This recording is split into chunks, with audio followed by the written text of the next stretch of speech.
Hi, welcome. It's time for a children's book reading or reading for children by a candidate. I am that candidate, and I am Susan Maude Buchser-Lochocki. I am a candidate for president from the 2024 election. I have not conceded the election because it was fraudulent. A lot of votes went uncounted, and I am continuing as a candidate until this is resolved. So, welcome. I'm reading from the Constitution of the United States of America. I don't recall, I might be part 15, if I remember correctly. I can't remember how many parts I've done so far. It's a simple, actual, small document, in theory, but there's a lot of understanding that has to happen to go into it. And we're at a section of the Constitution that gets a bit confusing because of the Old English and words that are used that really aren't used anymore, and issues that are just written in a strange English way that we don't use anymore. So I'm reading this because it's your right to know what's in your Constitution, and I don't think enough people know what's here. So this next section, I'm going to read Article 1, Section 9, and then Clause 4, 5, and 6. And that has to do with taxes and revenue and the relationships between people and the states and all of this sort of stuff. So the first clause that I'm reading is number 4. No capitation or other direct tax shall be laid unless in proportion to the census or enumeration herein before directed to be taken. Now, I know it has to do with taxes, and it has to do with proportion, maybe census, so that's population. But I have no idea what capitation means. And I had to look that up. And that means it's like a tax per head, per person, supposedly. And apparently Section 9 of the Constitution is about powers denied to Congress. So these are things that Congress is not allowed to do, some of the things that I read. So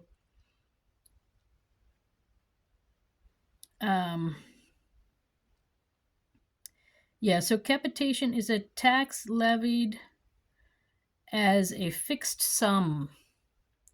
So it's also like a flat tax on every liable individual.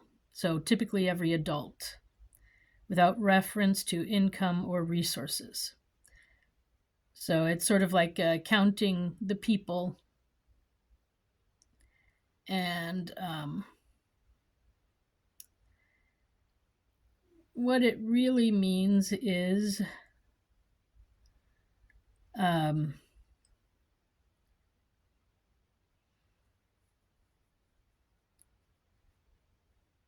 it's like a direct tax. So sort of on land or property like cars, there's sort of a flat tax type thing.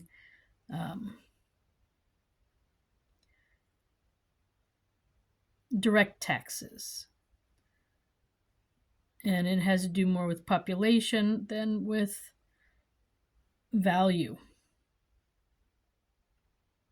or percentage of, say, earnings. But it, then apparently it was a bit confusing. So then the 16th Amendment was made, and it was made to allow the collection of income taxes, getting around what was written in this part. So let me read the 16th Amendment. And it says this was an amendment ratified February 3rd, 1913. The Congress shall have power to lay and collect taxes on incomes from whatever source derived, without apportionment among the several states, and without regard to any census or enumeration. So that sort of cancels out some of this clause and allows that it allows Congress to tax on income of any source derived. So that's income tax, federal wise. Then we go a little bit into tax in the states. And so clause number 5 is no tax or duty shall be laid on articles exported from any state. So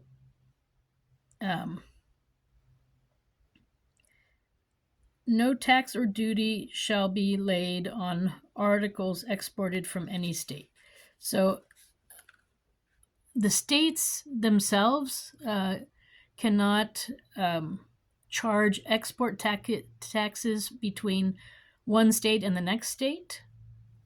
So like, I'm in West Virginia, so West Virginia can't export things to Virginia or to Delaware or to California and put an extra charge on there, a export tax, because we're all part of the United States. So we're one country, and so in that way, exporting is not considered real exporting. It's just going from one state to the other. And then states themselves are not their own country, so they cannot charge export taxes to, say, Switzerland or to Mexico or to Guatemala or to Canada. They cannot charge those other countries taxes. Those anything leaving the United States, anything leaving a United State is then federally, there's an export tax, but not statewide state export tax, if that makes sense. So the states, when dealing with sending things abroad, they are not their own state. So physically, they are part of the United States, part of the federal government. And so the federal government deals with all outside other countries' issues. Then clause number 4, 5, 6 is no preference shall be given by any regulation of commerce or revenue to ports of one state over those of another, nor shall vessels bound to or from one state be obliged to enter, clear, or pay duties in another. So again, vessels coming in, ships coming in from abroad pay taxes or import taxes to the federal government, which then is used possibly in the states to keep the harbors open and stuff like that. It has nothing to do with the individual state wherever the ship is coming into. So if a ship is coming into Baltimore, if it's coming into New York, if it's coming into Miami, there's federal import taxes, but not state import taxes. So if a ship is bound for Baltimore and then has to switch because of a hurricane or something and goes to New York, it doesn't have to pay Baltimore taxes, And that also, if it let's say that it's bound for New York, but then it's going to Baltimore too to drop off some things, and maybe down to Miami, and then heading back across the ocean, it only pays the import tax once. It doesn't pay it 3 times, and it doesn't have to pay the ports to come in. So this is, the borders, whether they're coastal or port entries, or if they're land, it's one country, the United States, and it's the federal government that has the right to impose taxes or import taxes and levies and tariffs and all these different words that you can use for that. So that is how those are the restrictions that Congress is not allowed to do, or the states are not allowed to do. Some things fall into the federal government, and they're the right of the federal government. So that's where we are at this time. That's the end of my reading for today. If you want to find out more about me and my campaign, go to susan4usa.com. That's Susan, the number 4, USA.com. And you can find out more about the rest of the document so far, and where we are in it. But it's really, I think it's time to bring it up to date with new wording. It's hard to understand, and it's supposed to be we the people agree to this, but if we don't understand what's in it, we can't agree to it, can we?